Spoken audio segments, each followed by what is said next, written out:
This podcast is part of E2C Network, where we share the whole Auburn experience.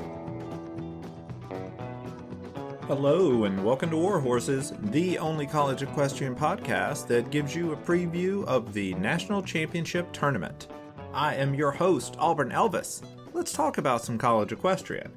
Alright, so we're going to get everybody ready here for the tournament coming up this week. It's the last weekend of the season. Everything for the entire season has been building towards this. And it should be a great, exciting tournament, or a pair of tournaments actually, because we have the single discipline and we have the dual discipline tournament. What we'll do to start the show off first, we're going to talk about the tournament seeding in general, how that all worked out, and basically fill everybody in on how things progressed after the conference tournaments all ended up. Number one seed in the dual discipline side is SMU. They were number one for most of the season. They only had one meet that they lost. It was at Auburn, but everybody loses at Auburn except for Auburn, so you can't really hold that against them. They're number one. Auburn finished up number two as the number two seed. Pretty good. You could make a case that maybe Auburn should be number one because they did win the SEC tournament again this year, whereas SMU was independent, didn't go to a tournament. Yeah, but SMU won, Auburn two, that fits. We had a little bit of a sort of an upset in the Big 12 tournament where Oklahoma State defeated TCU. TCU was number three. They lost, so Oklahoma State takes them down. So what they did was they moved TCU down from 3 to 4 and put Oklahoma State up in number 3. So that's why you have them seated that way. Pretty interesting. And then you have Texas A&M, who finished the runner-up in the SEC. They ended up being seated number 5, and then number 6 was Georgia, and then number 7 was South Carolina, and then number 8 was Baylor. So those are your seeds in the dual discipline tournament. And I'll say that while number 1 and number 2 make some sense, number 7 and number 8, I probably would have reversed those. When you look at the stats and how the two teams did, I think Baylor, especially with their win in the consolation round of the Big 12, you could make a case that Baylor actually did better than South Carolina. And so I would have put them 7th and had them face off against Auburn. And then South Carolina, which is probably not as competitive as Baylor, would have faced the number 1 seed. But they didn't do it that way. So Auburn probably has an easier first round matchup than SMU does, which again is just one of the quirks of the seeding. In the number 4 and number 5 bracket, that meet over there, that should be very interesting. Those two teams are very evenly matched. TCU and A&M, we'll see how that goes. That one will be definitely an exciting one to watch. And then in the last one there, we've got Oklahoma State going up against Georgia. Oklahoma State, the 3 seed, Georgia is the 6 seed, and we would expect Oklahoma State to win. Those two teams faced one another in the season, and it was at Oklahoma State, and the Cowgirls won that. We'll see if it makes a difference being in a neutral site. Georgia will be kind of a tough draw for them, but the Cowgirls should get through that. We'll do a more in-depth comparison of the teams here in a moment. Now, looking over at the single discipline tournament, here's how the seeding went for that. Now, these are the smaller programs who only do the jump and seat rides. We have the number 1 seed is Sweetbriar. So for almost all of the season, well, in fact, for the entire regular season, Lynchburg was number 1, Sweetbriar was number 2. Lynchburg won when they faced off in the fall. When they faced off in the spring, Sweetbriar won. And then when they faced off in the conference tournament, Sweetbriar won again. And so the ratings people bumped the Vixens up to number 1, and number 2 is now Lynchburg. And that would be great except for how the seeding went on number 3 and number 4. So the voters really like Bridgewater. They've liked him for the last 2 or 3 months now, and so Bridgewater gets in at number 3, even though I could make a case that Sacred Heart, the number 4 seeded team, is probably better than Bridgewater. But, you know, that's kind of how it works. We've got a little bit of that going on this year where the number 1 seeds probably have a little bit tougher draw than the number 2 seeds in both of the tournament. You've got the Vixens at number 1 going up against Sacred Heart at number 4. You've got the Hornets at number 2, Lynchburg going up against the Eagles of Bridgewater in the number 3 seed. Now, let's talk about the individual matchups and sort of look at how each team compares in the 4 events. Okay, so in our first quarterfinal, we will look at SMU versus Baylor. SMU overall, in terms of their scoring, they tend to come in at about number 3 in terms of overall scoring, number 3 nationally. Now, the way I look at things, if you were to just take how many points a team gets in all of their meets and then just divide it by the number of meets that they have, you're going to get a number, and it's going to be a little bit different than my number. What I do is I only look at the probable starters. So I take the best 5 riders on your team, and these are riders who have ridden a fair amount. If you've got one girl out there who just rode one time and she won her point, well, she's gotten 100% of her points, but then she doesn't ride very often, so I don't really count her as one of the starters. So I go in depth and I actually look at that sort of thing. Another thing that I do that's different than what you would see in the overall scoreboard is when you have ties, each team gets a 0 for that. Well, if you lose a point, your team also gets a 0. So if you had a rider that, say, had ridden 3 times and gotten ties all 3 times, and then you had another rider who had ridden 3 times and gotten a loss all 3 times, they would both have a 0 average. But that's not really indicative of how good those riders are, because the rider who got the 3 ties actually denied points for the other team, whereas the one who got the losses gave points to the other team. The way I account for that is, in the case of a tie, I give each rider a half point. And so that's also factored into my points here. So when I'm talking about how many points that a team tends to get in the season, that's what I'm talking about. I'm taking an amalgam of their 5 best riders who are the probable starters, and I'm saying, okay, if they started these 5 people, here's the number of points they tend to get.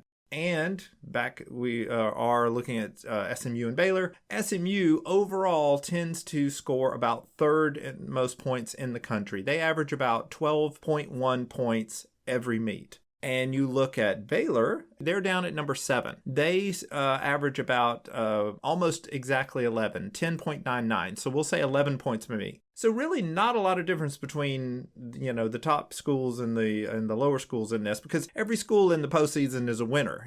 They're all good schools. So sometimes the margins can be very thin between a good school and a team that, we would consider, oh, they're not as good. Well, here's what you're talking about there. So we're talking about a 2-point difference basically on average, which is not a lot.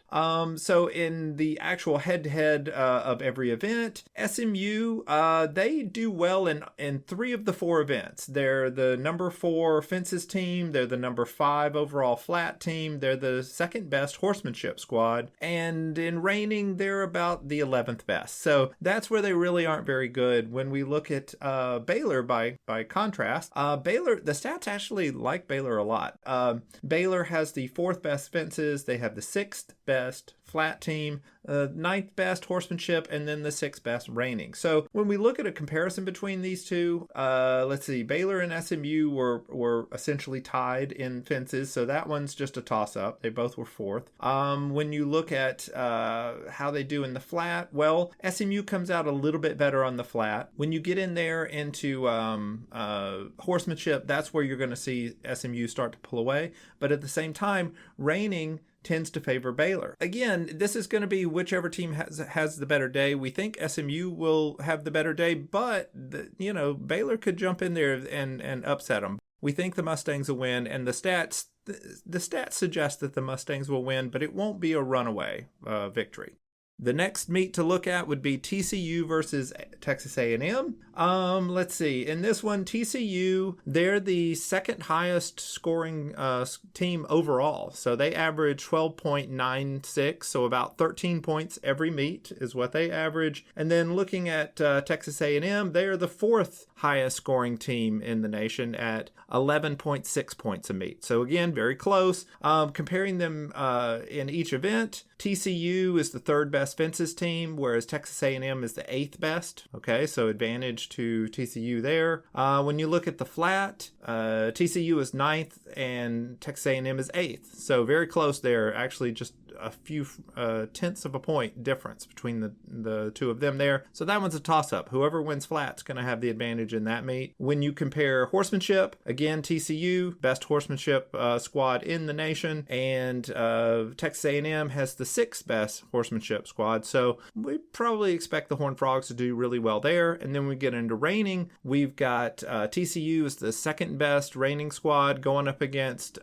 Texas A&M, who has the best reining squad. So number 1 versus number 2. If you are a fan of reining, this is a meet you'll want to watch. Again, in the seeding, these two teams are right next to each other, and here we're looking at the how their points breakdowns work, at least how they historically have worked, and again, that supports that. This should be a really good meet, very close. This will come right down to the wire, at least according to the stats. Now, moving on down into the other side of the bracket, we've got Oklahoma State going up against Georgia. So let's look and see how the stats do for these two teams. Let me find them here on my spreadsheet. We've got Oklahoma State. They are the 5th best team overall, and Georgia is the 6th best team overall. So the stats really don't like Oklahoma State for, I guess they lost a couple of meets by a lot, and then when they win, they haven't won a ton by a lot. But anyway, it'll all work out in the national championship. Here's how they compare apples to apples. So looking at fences, Oklahoma State has the 2nd best fences squad in the nation, whereas Georgia has the 6th best. So Oklahoma State tends to get about 3.27 points every meet there in that event, and Georgia gets just under 3 points, 2.93 for those of you who haven't been put to sleep yet. And looking right along at flat, Georgia has the best flat team in the nation, 3.5 points a meet, and Oklahoma State has the 11th best flat team. So here you're going to see the Bulldogs get they're going to try to get a lot of points, maybe even sweep that event, and they're probably going to have to do that if they want to pull off the upset, because when you get into horsemanship, Oklahoma State has the 4th best horsemanship squad, Georgia has the 7th best, so advantage to the Cowgirls there. And then looking at reining, Oklahoma State has the 4th best reining squad, whereas Georgia has the 12th best reining. So reining is really not the best event for the Bulldogs. Boy, they could get hammered there if they're not careful. Overall, the stats suggest that it will be a very close Oklahoma State win, but I'll tell you, whoever's hot that day could get a couple of toss-up points or maybe even some upset points that they weren't expecting and just run away with it. We think the Cowgirls will win, but again, this should be pretty close.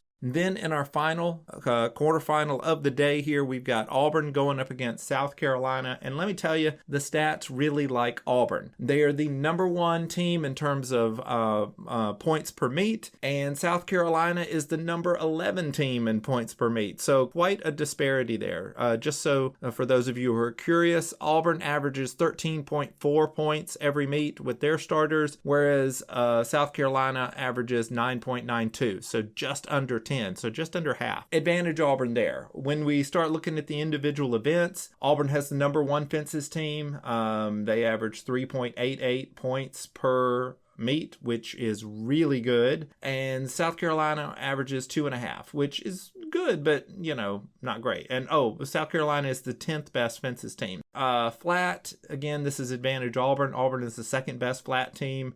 South Carolina is the 4th best flat team. So this is South Carolina's best event. And if they don't make it close in flat, then it's going to be a long day for the Gamecocks. Continuing down the line here in horsemanship, Auburn is the 3rd best horsemanship squad. South Carolina is the 10th best horsemanship squad. Again, advantage Auburn. And then reining, Auburn is the 3rd best reining squad. South Carolina is the 9th best reining squad. So you would expect Auburn to probably get the majority of points there. So again, this is just all looking at the historic points data. Nothing says that that's going to actually happen. We've seen in the last 2 tournaments, Auburn has been the points favorite in both of those, and yet they have exited early in some first round upsets. So the Tigers are hoping that won't happen again, but it can happen. If you're not on your game, if you're not focused and locked in, you can definitely get upset. So looking at the single discipline tournament, we'll do a similar process here. In our first semifinal, we've got Sweetbriar going up against Sacred Heart. Sweetbriar is the number 1 overall team. They average 5.88 points a meet. And again, this is, we got to talk about this. They're not going to do 5-on-5 in the single discipline tournament. They're just doing 4-on-4. You don't need as many horses that way. And some of these are small schools that can't bring as many horses. That's totally fine. So for these numbers, these are out of a possible 8. So when I say Sweetbriar averages 5.88 points a meet, that's, almost 6 points out of 8. So that's really dang good. And that's what they average. When you look at the individual events, I will mention that Sacred Heart, they're the third best in terms of points. They average 4.08 points. So about half. They're a little over half. When you look at the actual events, Sweetbriar has the best fences squad in the nation. They average 2.8 points a meet, whereas Sacred Heart has the second best fences. So this will be nice. Number 1 versus number 2 going up against each other. Sacred Heart averages 2.6, so not too far behind Sweetbriar there. But it's over on the flat where the difference comes out between these two schools. Again, Sweetbriar is the number 1 team in the flat, whereas Sacred Heart is the number 4 team in the flat. Sweetbriar does a little bit over 3 points, whereas Sacred Heart is about 1.5 points. So that's your big difference there, and I think that's probably what we're going to see reflected. But again, one team can get hot and steal a couple of toss-up points from the other, and maybe there's an upset. But right now, the stats like Sweetbriar. Looking at the other semifinal, we've got Lynchburg and Bridgewater. Lynchburg is number 2 overall. They average 4.5 points every meet. And Bridgewater, they are number 4 overall. They average a little over 3 points per meet. When we look at an events breakdown, for Lynchburg, they have the number 3 fences. So fences is where they're kind of lacking a little bit. And Bridgewater, unfortunately for them, they have the number 6 fences squad in the nation. So this is where Lynchburg is probably going to win the day, is over on fences. In flat, it's a lot closer.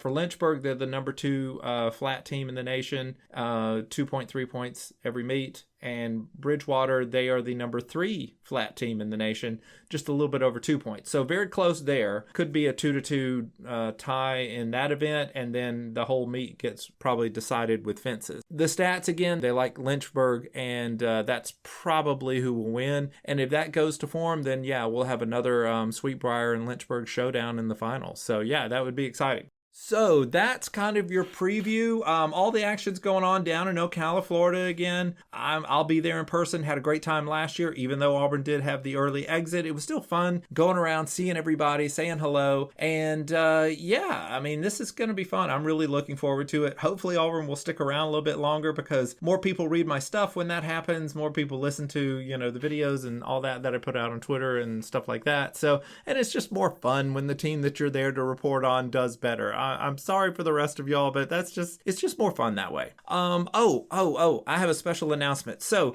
I've had this special project going on for the last 2.5 months now. I actually have some merchandise that will be at the tournament this year. Now, years and years ago, before COVID, I had this idea for, hey, what if I made these athletic-themed rag dolls? And so up here in Chattanooga, we have a minor league soccer team, and I'm a member of the supporter group there. And so I made some dolls. Me and this girl, we made a bunch of these dolls that looked like some of the players or some of the fans, which are called the Chattahooligans. It's kind of cute. And we made about 20 or so of these, and we would raffle them off at halftime of the games to kids who had come by the pregame tailgate and filled out a little thing and said, hey, I'll put my name in the hat. So we gave those away. They were hugely popular. And so ever since then, I thought, oh, you know what? This would be cool to do maybe for other sports. So I have done a few designs in the past of different types of sports and some Auburn sports. And then for a while, I thought, well, maybe I could start a business doing these dolls. And so I actually started doing some research on what it would take, what would you do to get officially licensed and all that good stuff. And then COVID happened, and the shipping cost and production costs just went through the roof. And then it was like, okay, this is prohibitively expensive. I won't be able to do this. Well, now enough time has passed, and I've said, well, you know what? Instead of having some outside company in some other country, do these dolls and then have to ship them over to me. And of course, when you do that, you have to do a lot of dolls. dolls. They don't want to do just a small number. In order to make it worth their while, they have to do several hundred or 1,000 or multiple thousands, and that can get kind of pricey, and you're taking a bit of a chance on, well, are people going to actually buy these dolls? Well, anyway, so what I did was I realized, oh, well, I can get custom fabric printed, I can do up these dolls, and if I get better at it, I can go faster, and hopefully I can make enough of these dolls that, hey, maybe this would be worth it. Anyway, over the last couple of months, I have been working on these athletic themed rag dolls that look like little equestrian riders, and they're in different color schemes that just coincidentally tend to match different teams that will be at the national championship tournament down in Ocala. So if you are in the area, you go into the merch shop there. Last year, I struck up a friendship with John over at Leather with Love and contacted him this year and said, hey man, I'm going to be out covering the events, but I've got these dolls that I'm working on. I'm like, can we do a deal where you would sell them on consignment for me? That way I won't have to be there manning the booth. I can actually watch the riding and all that. And John was like, sure, man, let's do this. So yes, go by the Leather with Love booth. Certainly look at some of John's stuff. He does really cool custom leather items, and he's also going to be, you'll see a display. He'll be selling these rag dolls. And the name of the company that we put together, that I've put together, is Rag Team Dolls. And you'll see this display of all these little cute little rag dolls of little equestrian riders. Now I will say they're only jumping seat riders because basically I'm having trouble coming up with a good design that has a cowboy hat on it. It's hard to do a cowboy hat for a doll and make it look nice, and so I was having enough trouble that I'm like, okay, I'm just not going to do that. I'm going to make it easy, at least right out the gate here in the first year, and just do jumping seat. So sorry for all the Western riders out there, maybe next year, but for right now, we're just going with the jumping seat. Come on by the booth, and if you like the dolls, maybe buy one. Yeah, so that'll be fun. But whether you buy a doll or not, it's okay. Just come up, say hi, because we're gonna be there having a great time. Should be a good weekend for everybody. I look forward to seeing all the parents and riders and the coaches and all the people there. It should be fun. Looking forward to it. Be sure to follow me on Instagram and Twitter, where I do all the pregame matchups and tell you who we expect to win. But of course, then y'all all prove me wrong. We'll just have a great big fun time. That's all for this episode of War Horses. I'm your host, Auburn Elvis. Oh, thank you very much. Thank you for tuning in to today's episode on the E2C Network. On your way out, I want to remind you to stop by e2cnetwork.com. It's your one-stop shop for all our content across our podcast, YouTube channel, and much more. To stay up to date with us, make sure you're following social media accounts such as Facebook, Twitter, and Instagram. While our content here may always be Auburn sports heavy, if it's orange and blue, it's what we do. War Eagle.